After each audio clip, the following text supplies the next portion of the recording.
I hope this sense of camaraderie that we have, like in the hospital and even outside of the hospital, I hope that stays. I really, it really does feel like we're all in this together.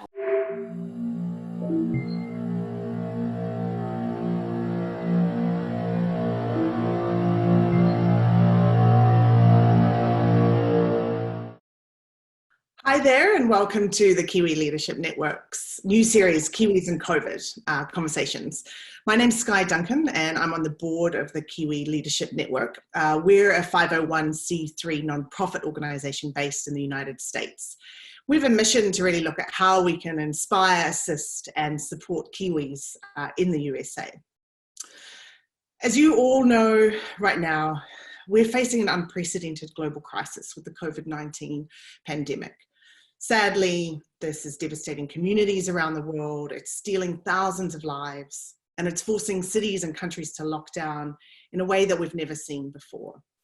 The United States has been incredibly hard hit, and New York City in particular, a place that I have personally called home for the last 14 years, has found itself as one of the epicenters of the world, of this crisis, of this deadly virus. Many of us, when we can, we're sheltering from home, struggling to understand what this new normal means, while our healthcare workers are out there fighting constantly to save thousands of lives and battle this virus. Today, we have the great honor of introducing you to one of those healthcare workers, Simone Hannah-Clark, a true humble healthcare hero. And some of the inspiration for this series, actually. Simone is a Kiwi, originally from Hawke's Bay, and is currently working as an ICU nurse at Mount Sinai Hospital in New York City. Living this devastation on a daily basis, Simone is leaving her husband and two gorgeous children to head to the hospital each day, where she's often the last one holding the hands of people who are about to die of the virus, of passing along the last words of loved ones, and offering them a respectful and graceful departure from beneath her PPE equipment. Simone wrote an incredible article in the New York Times, and we'll make sure you guys have the link to read that, about her daily experience that she's facing. An incredible nurse, a fabulous friend, and a true hero. Simone, thank you so much for taking the time out of your incredibly busy schedule to join us today and chat with the Kiwi Leadership Network. Thank you, Scott.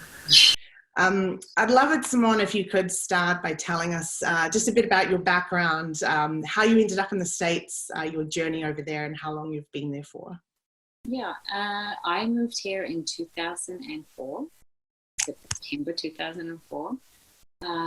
So actually, Skye and I were flatmates at uni.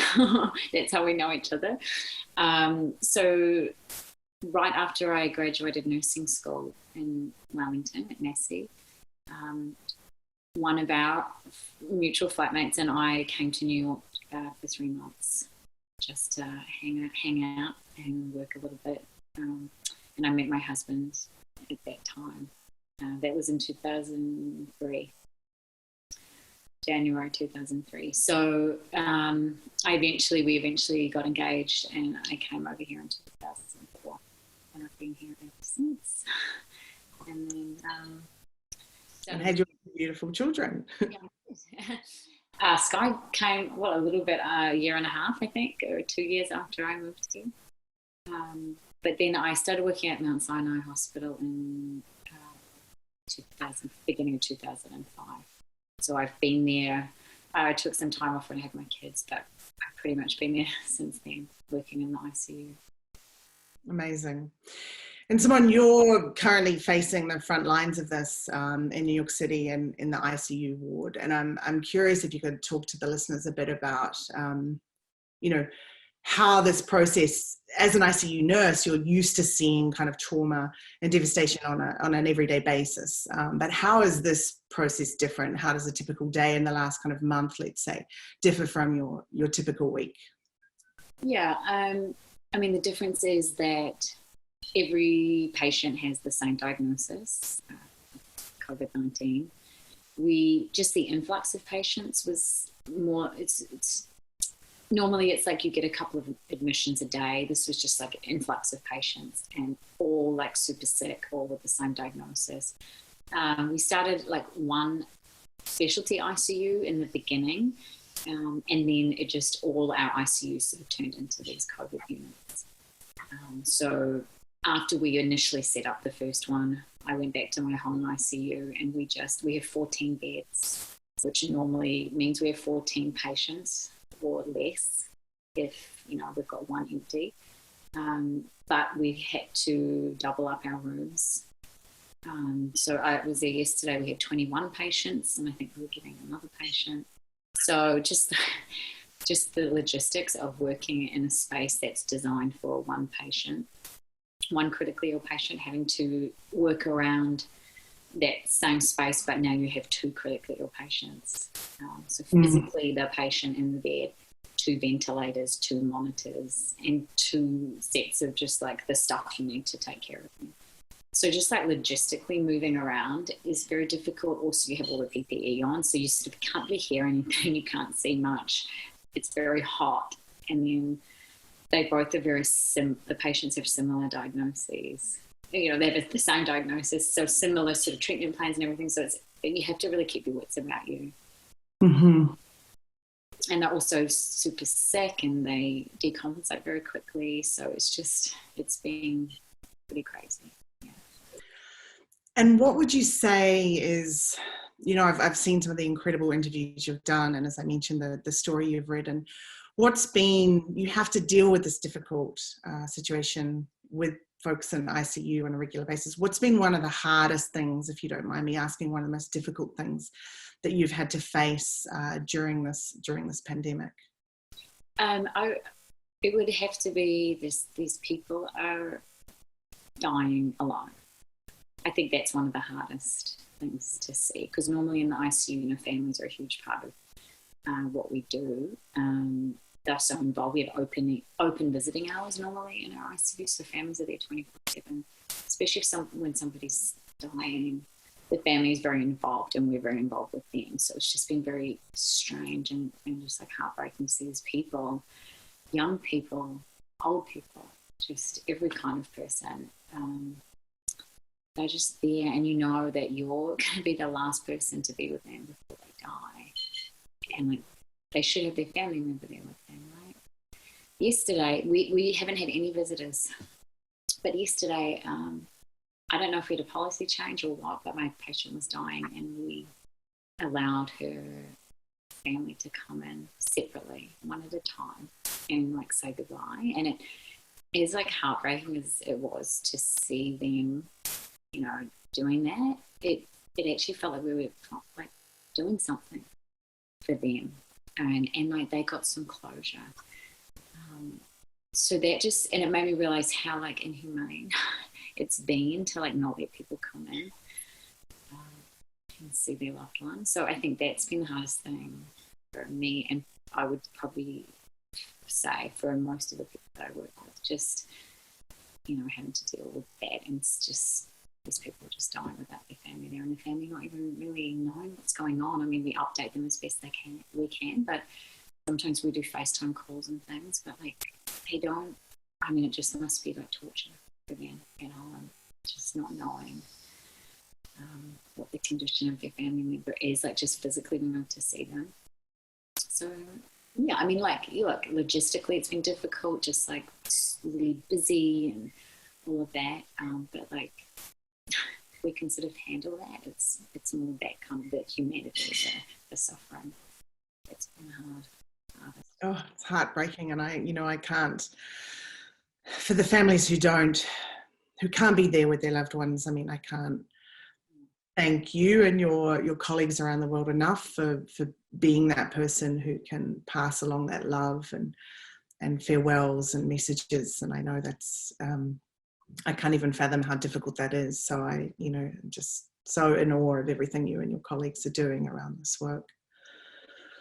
I'm curious, Simone, in not only this kind of moment of crisis that you're working, but in your work in general there in the States, what has it meant for you to be a Kiwi Do you find that it's helped to inform or shape who you are or how you work, or in a very kind of diverse cosmopolitan mix of cultures in New York City, are you just one more of many different folk?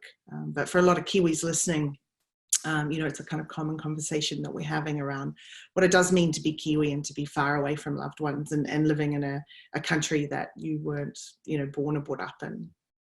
Yeah, I think I would say yes to all of that. Like, yes, it definitely has shaped who I am and the way that I work. When I first started, I worked in Australia and New Zealand before I moved to the United States as a nurse. So coming here, I was struck immediately by how everyone has their very specialised, specific job to do. Like in Australia and New Zealand especially, Kiwis are just like, there's a job to do and everyone just gets stuck and does it. It doesn't matter if it's not your job description. And I remember when I first started working there, I had a patient who was like, he really needed to get an emergent CT scan. And like the transport staff obviously were busy and they like took ages to come up. And this patient really needed a CT scan. And I was like, well, let's just take him. And everyone looked at me like I was crazy. And I was like, well, come on, like, what are you waiting for? And then like one of the doctors or something was like, okay. And like, I think we just like pushed this patient to CT scan. And I was just struck by like, everyone looked at me like I was crazy because they're like, well, that's not my job to push the bed. Like, that's what transport's for. And I was just like, oh my goodness, I'm in like a whole different world here. And I've gotten used to that sort of mentality over the years. And I think part of it is because it's very litigious here. So like if you injured yourself while you were pushing the bed, you could sue the hospital, or I don't really know. But I've sort of gotten used to get it done approach of Kiwis often have. Get it done approach. But then like my colleagues, I think, appreciate that attitude in me because I'm always like, okay, let's do this, and a lot of my American co-workers have a similar attitude to that, but I definitely feel like I bring some of that Kiwi that Kiwi approach to my own work. And there's a solution for everything. Okay, let's think about it. Well, how can we, like, we've had a few shortages and things that during this time, and it's always like, okay, there's got to be a solution here, like we can figure something out. Not just me, but like my colleagues also have been very good at that, but I feel like that's like a very Kiwi mentality. So yeah, probably like that whole like can do attitude that Kiwis have. I think people find that quite refreshing, especially in New York where people can be a bit like hardened and a bit not as flexible. So I think that's definitely, I thought that, I think, to New York. Right. Yeah. And do you come across many other Kiwis in healthcare working in New York City? Probably not as many as you would think. It would be the odd person, and usually it's someone else who tells me like, oh, are you Australian? Oh, no, I'm from New Zealand. The standard accent mix up. There's another like, oh, there's this doctor or there's this nurse that like is from New Zealand. Do you know them? And I'm like, well, probably, I probably do know them, but not as many actually as I necessarily would have expected. But I definitely meet random Kiwis sort of. At one point, I think in my son's one of his classes, like first grade or something, there was like 3 parents that were Kiwi in his class, which was weird, like separate families. Oh, wow. Yeah, or 4 even. So that was crazy. But yeah, it's hospital. Oh, sorry. Go ahead. No, I was just going to say, there's only a sprinkling of Kiwis. Yeah. And we were chatting the other week, Simone, about, since you've wrote this incredible opinion piece for the New York Times and have been doing a lot of these interviews, you mentioned a lot of Kiwis reaching out to you kind of, and I wondered if you wanted to kind of explain. I thought it was a really lovely story and a lot of kind of upbeat kind of actions in a really tough time. Yeah. So I wrote that piece, and then I think I was on in New Zealand. I didn't even know what it was. Oh my God. Like a news show with Project. The Project. Yeah. And after that, I just had all these like Kiwis reaching out to me. One woman, Nikki, she's a nurse practitioner outside of Chicago, and she wasn't even on Twitter, but she made an account just to like contact me. And then once we got in contact, she deleted her account. And she sent me her mobile number, and we were texting, and then she was like, oh, can you just call me? I hate texting. So I just called her, and we ended up talking for like an hour. And I told some of my American friends this, and they were like, what, some random person on the internet just like gave you their number and then you called? And I was like, well, she's a Kiwi. So, yeah. And then I have a few other Kiwis that just like messaged me on Instagram and just like said, I want to send you this, a wine. I want to send your colleagues. Like, I've had so many people do that. And I was like, oh, that's so lovely. Sure, here's my address. And my friends here were just like, what? You just sent random people your address? I was like, but they're Kiwis. It's amazing. They're not randoms. So, yeah, I mean, God, I don't know. Why is it different? But it is. They almost feel like they're your family. You know, they're like, I'm from New Zealand, so immediately you have a connection with them. Yeah, I think when you're far away, right? That and most they were Kiwis that live in America, so yeah, it's just like instant. And then we would message, and we'd find out that we sort of knew someone in common or something, which is like so typical, right? So typical. Yeah, the tiny world. Well, when you were mentioning the wine, I think Simon from Wine Dogs, who's actually sponsored almost all of the Kiwi Leadership Network events so far. So, there it goes, a bunch of so humble. He's in New York who are all kind of somehow connected, even if it's not by first levels. And of course, he doesn't lead with that. He just says, I'm this Kiwi guy who has this company and I'd like to send you some wine. And then I find out after that, he's done all these great things. But just so humble and just so lovely. Yeah, that's actually been a highlight, if you can say that, of this whole terrible thing. It's just like all these wonderful Kiwis who have reached out to me, and people have sent me tui.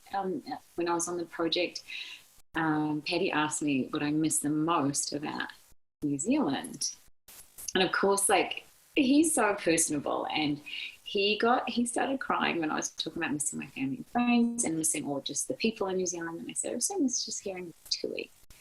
And they latched onto that, of course. That was the bit that they used in the piece. And then all these, Patty told me, I've had these people like send me tui videos, and then people like sending me tui videos on Twitter, and it's just like so touching.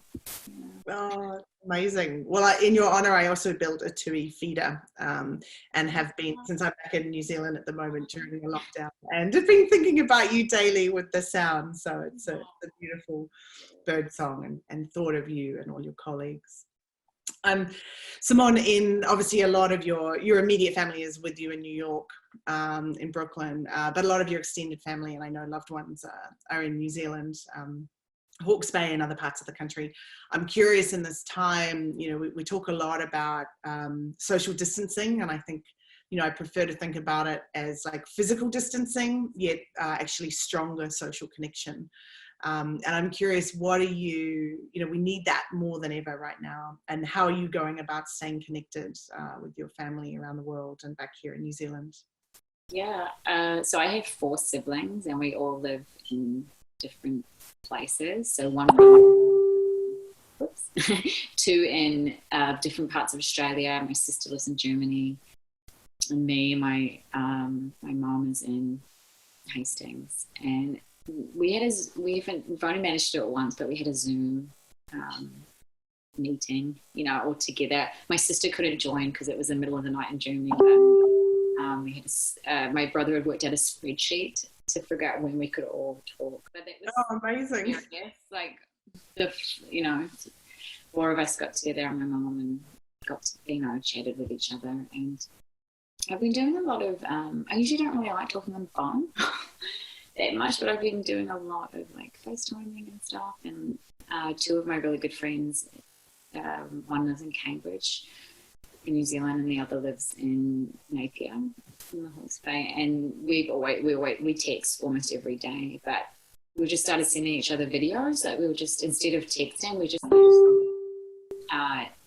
do a video and send. So I worked the last 2 days and I finally got around to checking my messages. I had 96 messages from them, which was hilarious to catch up. Amazing. So I feel like I'm staying in touch with friends like at home more than I do normally, actually. Oh, that's wonderful. And I think we've chatted about this, and also a lot of folk that I'm talking to, feel like we're riding this like wild, like roller coaster of emotions of, some days it's obviously kind of worry and fear for your loved ones, this guilt. I know, having left New York for this, I have this guilt that I'm not there, this kind of guilt that we are safe and healthy, perhaps, while so many other folk are suffering, and yet this kind of hope for the future and hope for a better future. And, that can be really tough for people to kind of deal with a lot of this anxiety when they're not used to doing that.